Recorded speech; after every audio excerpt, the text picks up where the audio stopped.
After Her Life was released, I started to gig at venues that supported singer-songwriters. I even got invited to play the infamous San Francisco bar and laundromat, Brainwash, and the Red Devil Lounge. I was learning a lot about becoming a professional recording artist by poring over magazines like Acoustic Guitar, Jazz Is, and going to conferences like Rocker Girl, as well as playing showcases. Most of these shows were done for no pay. I knew experience was the most important compensation, and that doing it over and over would prepare me for bigger stages.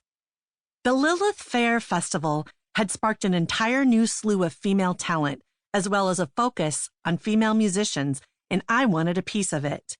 I was armed with just enough information to get ahead, studying books like Donald Passman's All You Need to Know About the Music Business from cover to cover, learning about copywriting, songwriting ownership, publishing rights, contracts, and typical record label deals.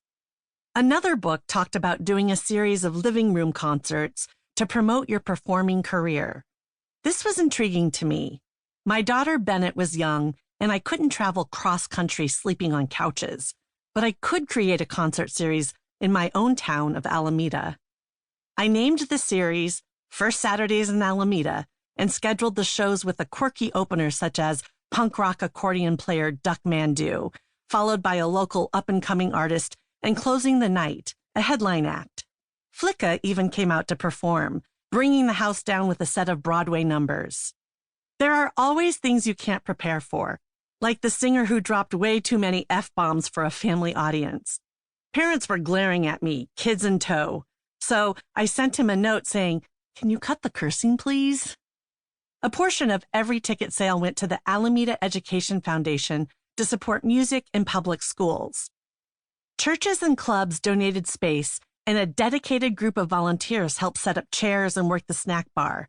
We wanted to sell wine, but that required a special permit, so we provided a free glass with donation to circumvent the local laws. I was hands-on with every aspect, from running cables and mixing the sound to designing posters and putting up flyers all over town. The music program at my school was a lifesaver, and I've heard similar testimonies from many misfit kids. When I believe in something, I am ruthlessly tenacious. First Saturdays in Alameda was a success. Hundreds showed up for the concerts on the first Saturday of every month, and I was able to pay the musicians, make money, and donate to our public schools. I didn't want anyone to think I was creating a platform just to promote myself, so I was careful to only perform every 3 months or so. It worked, and I was able to gain a loyal following without having to leave Bennett and travel from venue to venue across the country. The artists loved it because they had an attentive audience and could sell their CDs and other merchandise.